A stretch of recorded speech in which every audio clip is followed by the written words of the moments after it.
And hello, my name is Chris Thorne, and welcome back to my Working Work interview series. This is the second in my special mini series on the topic of making flexible working work, a topic I am very passionate about because often having a lack of flexibility in our jobs is one of the key things that makes people unhappy at work. And my guest today, I'm super excited because her name is Heather Deland, and she's got three fantastic perspectives on the topic of making work flexibly. So hello, Heather.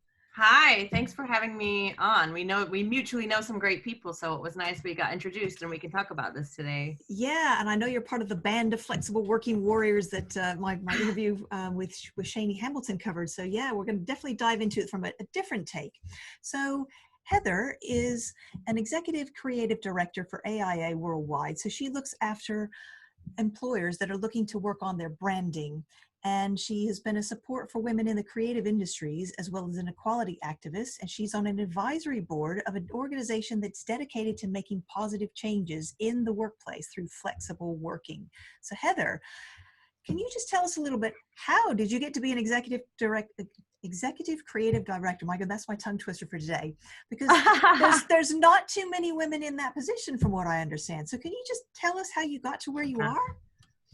Yeah, well, I mean, it's partially by design and partially by accident, I suppose. I mean, if you talk to my dad, he was going, you need to study computer science. Everything's going to be about technology. This was the 90s, right? Oh. And I went, I don't know. I think I should do what I love. And actually, that gives a clue to how I ended up being in employer branding specifically, because I think the power of having a job that you do love makes all the difference in your life. And so Absolutely. I didn't know exactly. I thought I wanted to maybe be a war correspondent, a journalist, something. But I studied literature with a view to doing that. And then graduating, I think, with a literature degree, it opens up a whole world of options, but it doesn't give you a predetermined clear path. So I had to figure out then, I'm a natural writer. How am I using my voice as a writer to do good in the world? And I explored different types of ways to do that. And then about 15 years ago, I saw this advert, and it was for a company and the role was to work in employer branding, or as it was called then, recruitment communications. Okay. And to me, I thought, now I've been doing kind of different types of editorial or marketing, advertising and things. And now this is a really interesting chance to use my creative voice as a writer, but to use all those research and analysis skills as a journalist to go in and understand the world of work that people do, what an employer message can be. And to me, that had more depth and meaning maybe than working in the product space. But how do you go from, because then I was a junior copywriter or something. I mean, how do you get to be the person who looks after an entire department? I think that's a whole separate. Well, and I'm curious to know what sort of the women get filtered out. Well, and I remember we had a previous conversation. I remember you telling me about this, and what were some of the challenges that you had to overcome to make this advancement in your career and get to this level? Because I know you mentor women now, especially because this is something that you feel very, very strongly about, women having these opportunities as well. Yeah, I do, and because I'm aware, I think the number is something like 14% globally. Wow, that's creative directors are women. Not very many, is it? There's no good reason for it. The job we do is not a gendered job. Creativity is the preserve of all humanity. So the idea that it's only 14%, I think it's pretty low, really, isn't it? That's right. And I think it forces us to examine why that might be. And I'm not sure I have any revolutionary reasons for why not. I think if you look at other male-dominated professions, some of it is a similar story. Right. Some of it's outright discrimination, I'm sorry to say. But also in creativity, I think in creative departments, there is a subjectivity to creativity, right? And so somebody who's a creative director can say to another creative, I don't like your ideas. I want you to change them and have them to be more like mine. So I think we're talking a lot about inclusion and how we make people welcome. We're talking a lot about dismantling the old establishment with Black Lives Matter and these kind of, there have been people who've been doing this all their lives, but there are some newcomers that are starting to realize how these structures work. And for me, there's always been this confirmation of perceptions that exist in creative departments where if you're not looking like the right ideas, it can be hard to advance. And then there's all the old classic things of, if the environment's hostile, then some women are going to drop out anyway. and it's competitive and they're going to drop out anyway. And then when it comes time for people to consider whether they want to have a family or not, you know, in the advertising industry, even in employer comms, it's less so now, but it used to be this martyrdom of you got to work all night and it's like you're a soldier and it's a badge of honor to be overworked and all of that. And, you know, I'm not saying that that's fit for men either, but there are going to be a lot of women that might look at that and go, I can do this job until a point, and then I'm going to have to figure out something else if it's not going to fit with my lifestyle. I don't accept that. But at the same time, I didn't come out with my childhood racing towards motherhood. I was undecided. You were fairly focused on your career though, weren't you? It sounded like when we spoke before. I mean, you were definitely on track. You had a vision. You were like, I'm going here. Right. I'm going to get to a certain point before I even consider the whole, you know, having kids and everything. Because you had that awareness, didn't you? That as soon as a baby comes along, everything changes, doesn't it?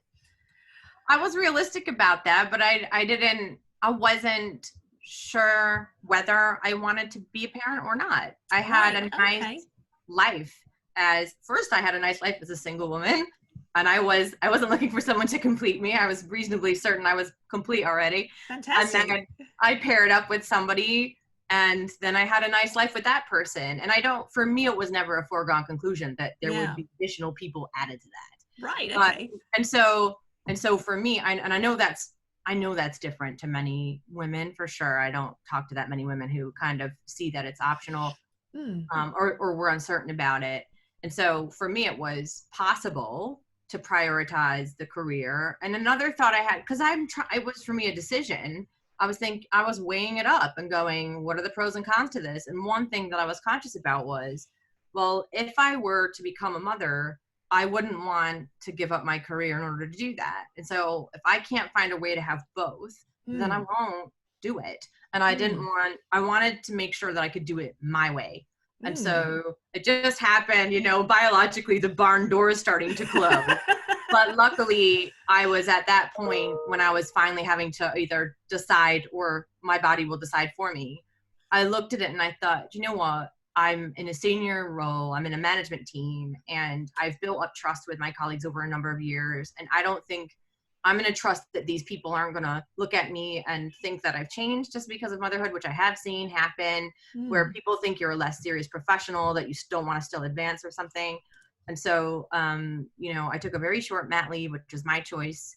Very, very short. It was just of 6 weeks. My partner, who is a journalist, decided that his career was more amenable to taking the break. And also, believe it or not, that his human skill set was more amenable to looking after a small child than mine. And those are the facts. And I'm not ashamed to say I'm better out doing the career and he's better with a small baby. It's worked out really well for us. But, you know, to go back into the workplace, I had to call on my seniority a lot. Like we had no provision for breastfeeding. So how was that when you went back in as a mom, then you're going back into this workplace, and I remember when we talked before, you know, you kind of set the tone really, but obviously being in a position of management, you know, you had some, I guess, the ability to do that, but you really you were quite firm where you set some boundaries. No, I'm leaving at this time and I'm going to make this work. And people just kind of fell in line with that, didn't they? Yeah. I mean, I never agreed with the work until whenever as a martyr kind of almost stockbroker-ish kind of way of agency life. Yeah. And I was conscious that everybody needed better well-being. And, you know, I had my excuse. I didn't have a kid excuse. So I used to use a rock gig as my, I have to leave at 7 today. But that's the point. It was 7 maybe. It wasn't 5:30 when it was supposed to be. And so something I was unaware that I was doing as a manager was setting a pace of, I always work a tiny bit late and maybe it was making other people do so. Yeah. When I brought another human being into the world, I looked at that and said, this is another really important commitment that I have with my other commitments. If I can turn up to a meeting at time for my employer, how can I not turn up for my family? And so I felt like that's quite powerful, I think. Yeah. How many of us think to do it that way? But to me, it wasn't like, I have a kid now, I'm so sorry I have to go home. It was almost just flipping the PR of that and saying, you know me to be a responsible person who delivers on time. In keeping with that, I will now be going home to my family to whom I owe love and attention on time. So you can, by all means, go and put something in the diary for 5 to 6, but I will ask you either to move it a half hour ahead, or I'll ask you to finish up without me at 5:30. And, you know, like for 2 weeks, people kind of go, oh, oh, the old Heather one. And it's like, no. And, because tell me about, how did that affect, because I remember you were telling me on a video call in particular, didn't you? And I think your husband wasn't able to look after the baby for some reason. You had to kind of, grab, just kind of deal with the situation. And it really started to kind of shift how your own team saw you, didn't it? But it was a positive thing, wasn't it? Tell us about how that all kind of started to change. Well, yeah, this is what I never realized, is that what you do, how much people are taking a lead from what you do. Yeah. So when I started leaving more on time, other people did. And maybe like one odd day when I stayed till 6:15, to my pleasure, everyone's gone at 6, because now there's no one, they're not performing for me, because I wouldn't have seen them. Yeah. And with the story you're referring to, I don't know, I was brand new back in, it's a tiny baby. Yes, my partner is brilliant to look after her, but he has not got breasts, and sometimes that baby is just like, I want she's not gonna wait. Yeah. Yeah. And so she was upset, and he kind of got in touch with me on the phone going, she's really upset, what do I do? And I was like, I'm in the middle, I can't, I'm in the office, I'll give you. And I said, you know what, maybe she just needs to see me, maybe we need to see each other. Oh, yeah. So I said, let me get you on, at that time Skype. Zoom wasn't a going concern like it is now. And I went, just put her on Skype. And I was sat at my desk in the middle of the creative department, and I put her, and so he gets her up on Skype. And what I did was lean in and talk to my child in the voice, in the mannerisms that a mother does to like a, 6-week-old or a 2-month-old baby, in an attempt to calm her and ground her so my partner can get on with his life and not lose his wits. Yeah. And I did that out of complete instinct and wanting to help them. And I mean, it's 10 minutes, so. Yeah, you thought, okay. I took off my headphones, look around, and went, oh my gosh, I've just done that in the middle of the department. That was probably incredibly disruptive. I'm really sorry. Oh. And one of my colleagues piped up there and then and said, I thought it was great. I thought it was good. It gives, and then other people reflected back to me to say, and I'm not bigging myself up here because it was an accident. I learned this kind of through. But it's a great story though, isn't it? It really illustrates the giving permission thing. It's like but as a leader, I wasn't trying to withhold permission, but I guess by the way you act, if you're acting tough and you're on it and I am a certain kind of way, I admit that, but for me to soften up, I didn't realize that they need to see it to realize they have the permission. And I didn't know that my behavior could make other people feel obligated to maybe it's made me ask questions about, did those behaviors make people feel like they don't want to bring the fact to work that they are parents and they have families or their outside lives, and I think now in the times like we're in now, this is my home. That is presumably your home. Sure. I am speaking to people who have a kid on their lap at the time, or my daughter now comes on the Zoom call dressed as a tiger for everybody. And so, to be able to act with humanity, I gave myself too much credit that I had been. But what I didn't realize is being this career, just like that the whole time, that maybe I was, without meaning to, I had been closing the door on other people's possibilities of who they could be at work. So oh my God, I'm learning. Learning. So tell me then, so kind of going on to the manager's perspective then, because you manage what, I think it's a team of 20 direct reports. And I mean, up to about, it's like around 100 people odd, isn't it? That you've got, sort of overall responsibility from. Is that right? It's got a bit smaller now due to the market. Due to COVID. Yeah, okay. Yeah. But I remember you saying that, you're aware of the impact that obviously, you as a manager, you make on setting the tone of that culture and just kind of, talking around this subject of flexible and remote working and how people make that work. I mean, how has it worked in your team and what have you seen that's made it successful? I mean, I can't take credit for the way I'm brand new. I joined a new business in March and I worked physically in this company for 2 weeks as a new exec CD before we all went home. And I'm asthmatic, so. Oh my gosh, wow. I'm shielding. My doctor told me to shield and I've barely been out of my house on my front door since then. So everything we've had to do has been through the screen. Wow. Why should they trust me? They don't even know me. So all the rapport trying to establish, and I have no doubt that all this would have worked easier in person, but we are where we are. I think, I'm conscious that we've just had redundancies. So I'm not here to fly the flag and say, my business is doing some kind of perfect job around this, but because we've had to lose people, and I think that's painful. That's really painful at a time like this. However, what my business did do, which wasn't me, it was a decision taken from the US top of the business, was to say, we have to protect our people's health.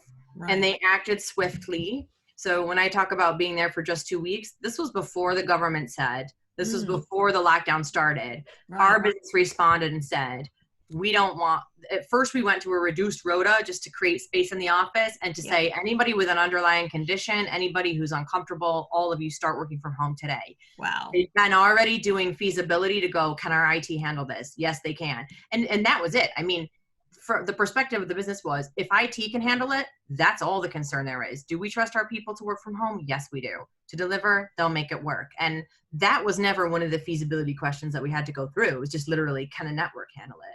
And I think in spite of what's happened, and I am conscious about kind of speaking publicly to talk about our response, because I think the proof is in the pudding. If you have to shrink and lose people, I think that's a sad state of affairs. But for the people who are there, you know, the reminder that came down to us was, if you're in the US and your state governor opens up, or if you're in the UK and your government says it's fine to go to the pub, just remember, you don't work for the government, you work for us. Yeah. And we want you safe and well, and you don't have to go to the office, because you've been delivering now for how many weeks, how many months? Why would we make you do something that's unsafe?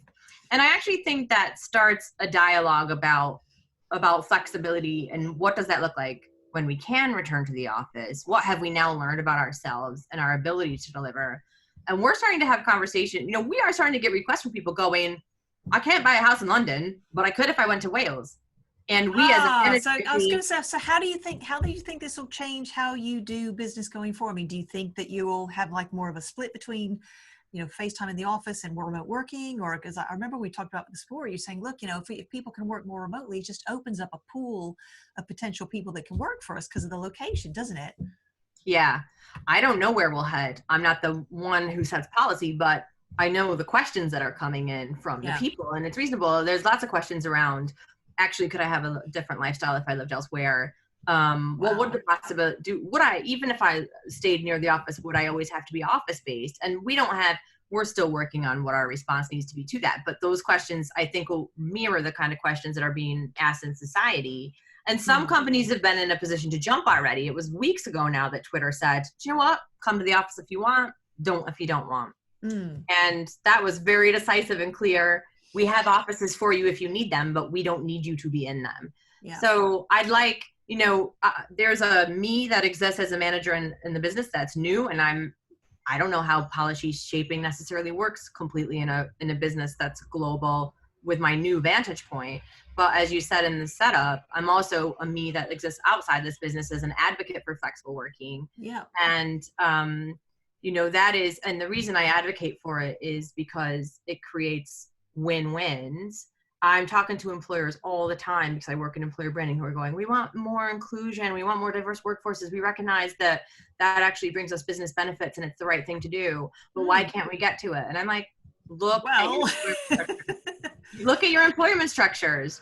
They're traditional, patriarchal, the same old structures. And then you're saying to me, how come I have the same old people? And I'm going, it's pretty plain to see. And you've got to, what do you think is behind the resistance to change here? Well, I mean, I do think that trust is a factor. Yeah. So I remember being in a workplace where we went to flexibility. We went to increased, because there's different kinds of flexibility too, right? It could be by time, or you can work off-site, or there's different shift patterns and things. It's a whole bunch of stuff. Yeah, there's different ways of slicing it. In this case, we were moving to locational flexibility. Yeah. And it was actually cost-driven based on real estate. And we thought if we occupied a smaller space, we could save money, but we have to be flexible. So let's, and they kind of built a policy around that. And I remember another one of the team leads being really concerned about, you know, I don't want to do this. And when we unpacked what was behind it, what was said was, well, I don't know that if I can't see them, I don't know that they're delivering. And I thought, wow. And so for me, that is a trust issue. And I think that is partially behind some of the resistance, just this trust. And that a lot of businesses are are still FaceTime focused instead of outcome focused. Yeah. And actually, do you know what? Just be really hard and financial about it. Commercial. The FaceTime doesn't make you money. The outcome makes you money. Well, so and it doesn't. And it doesn't get, just because you see somebody sat in an office at a desk, it doesn't guarantee that they're going to be productive either. And No. and even just you being able to kind of work at different times of the day, because some people have higher energy levels in the morning, some people late at night. I mean, you know, and obviously when you're sort of forced into this mold of, right, you must be here between, you know, 8 and 5, or, you know, well, it's usually 8 and 6 or 7 or whatever.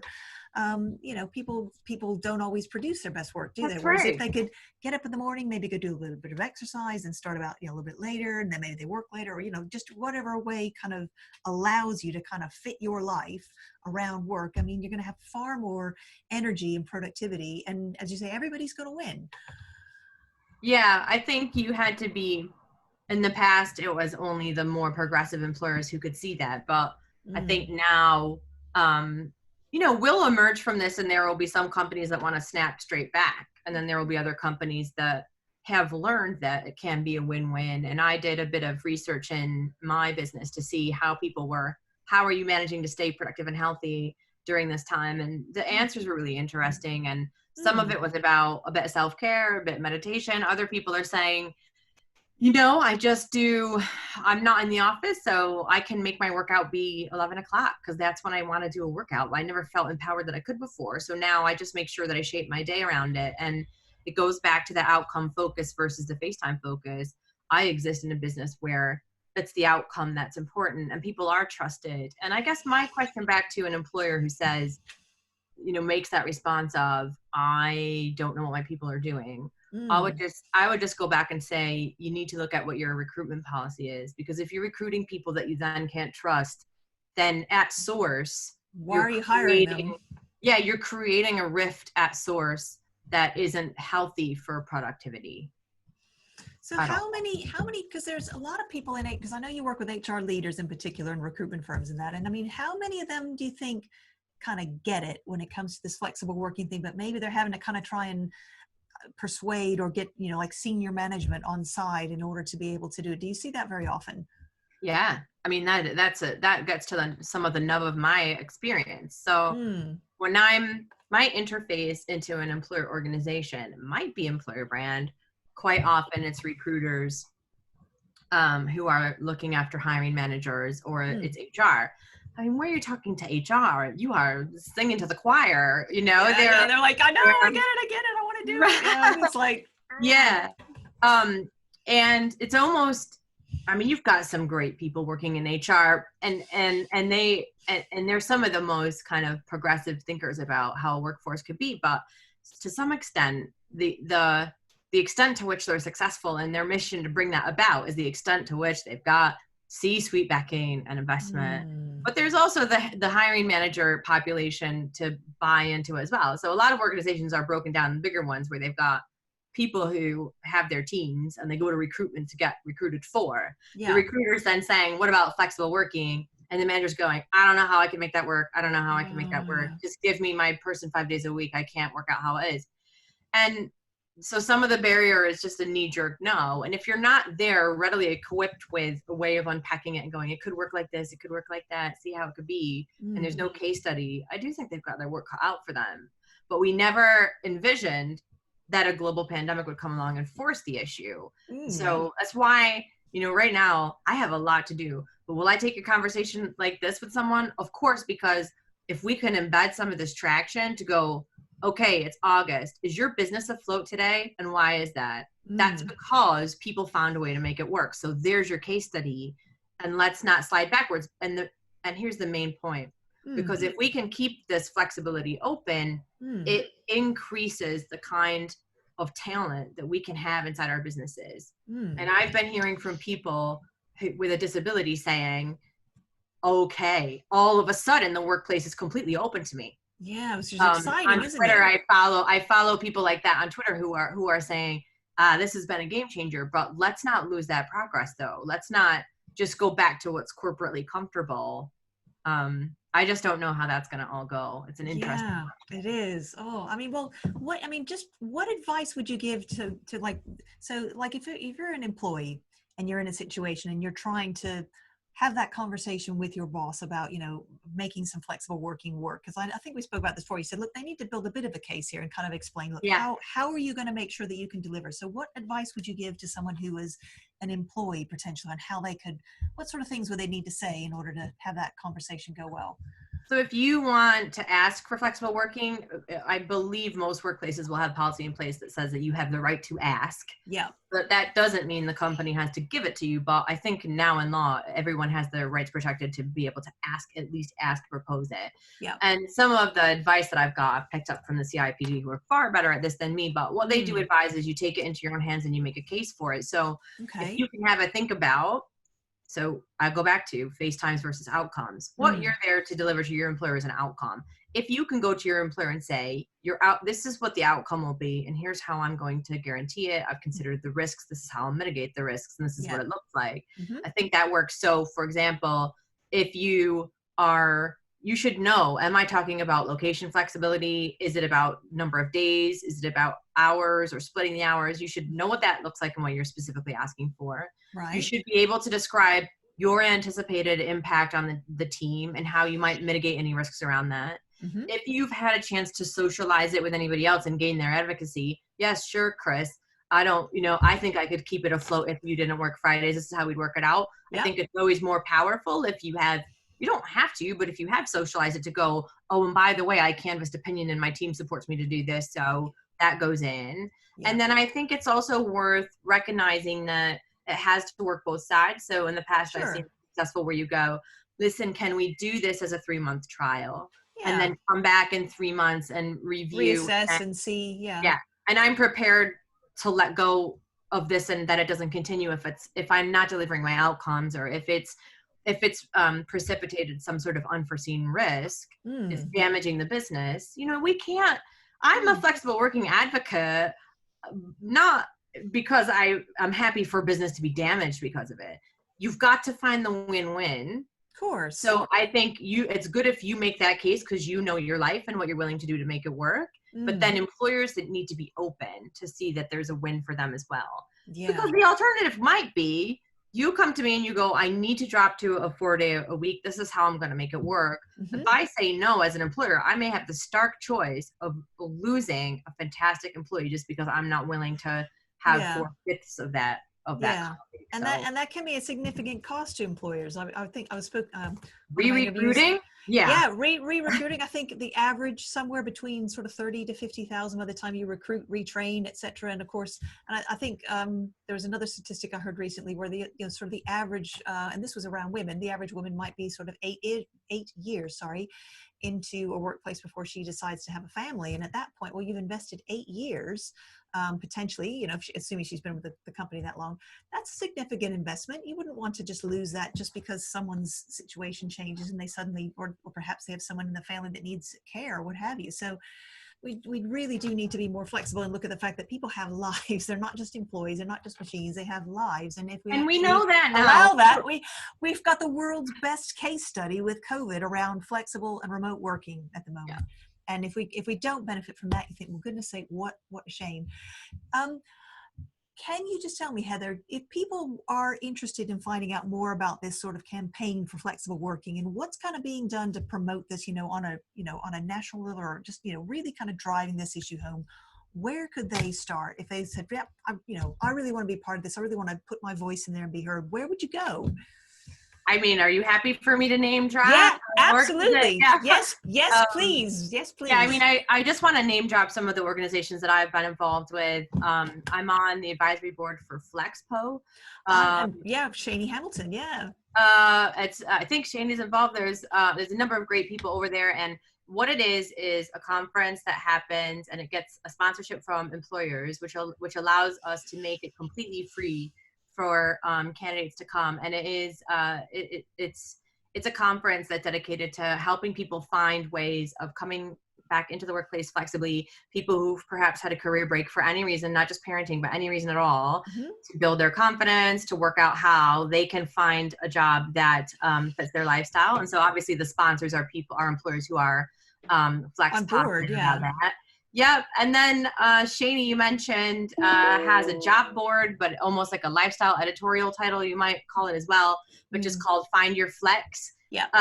And that is a jobs community that, again, everybody who's there, all the employers who are there advertising roles are flex positive employers who understand the win-win of it. It's not a charity act. It's not a little thing at the bottom of the job description. No. It's a real, it's a real deal. Yeah. So there's them. And then, you know, there are other organizations like Working Families that are trying to work with the government to try to create more flex-friendly policy, which is a factor as well. You know, we need the legislation. So I think people like that are doing some great work. There's all kinds of people that are out there. And like you mentioned at the start, once you get involved with this group of people, they're incredibly motivated to create change in society. And flex isn't just for parents. And no, it's for, there's lots of situations that benefit from flexible working, aren't there? That's right. So there's, I'm sure you'll have more of these conversations and you'll link out to all the organizations that exist, but there's lots of advocacy work that's there for the taking. Absolutely. There's some really great people out there doing great work. Great. And I will find the links for those, and we will include them in the notes for the replay and that. And Heather, if anyone wants to know how to find out more about you or how to connect you, where's the best place to do that? People watching this probably, you could find me on LinkedIn. I'm Heather Deland. I think there's only one other Heather Deland I've seen, and she's a state agent in Florida. So, and she's blonde. Hopefully that'll narrow it down a bit. Yeah. So you probably won't confuse us. And I'm on Twitter as Heather Deland too, but wow, you'll have to get ready for that content. So LinkedIn might be a better place, but okay. You know, if you're an employer wanting to do flex, or a person who's wants to, how can I make that business case? Or you just want to partner up in one way or another. You know, I do a lot. I'm a women's mentor for women in the creative industries. You know, I guess somebody once said to me, if you want to get something done, ask a busy person. Yeah. Is that you then? I take it. Yeah. I keep myself busy, but I believe in this work, and I've carved a path for myself that I didn't see someone go down before. And my perspective on it is, I don't want to be the only one who benefits from the way I've lived my life. If I can spread it around and other women to benefit from what I've done, and other people who need flex, then you know, that makes it much more worth it to me. So fantastic. So yeah, send your energy my way. Chris, you just introduced yourself on LinkedIn and said, hi, do you want to chat? And here we are doing it. So I think we can make things happen if we're determined about it. Yeah. Well, I think I originally got linked to you via Shani Hamilton, and then it's kind of just morphed from there. So yeah, but it's amazing how you just meet these people on LinkedIn, and the people I've met through this sort of flexible working band of warriors that I call, they are amazing, absolutely amazing, dedicated and feisty people that are determined to really make some positive change in the world. So check it out. Heather, thank you so much again for giving me your time this afternoon, being so generous. And again, thank you so much for tuning into our series of Making Flexible Work. And I'll see you next week.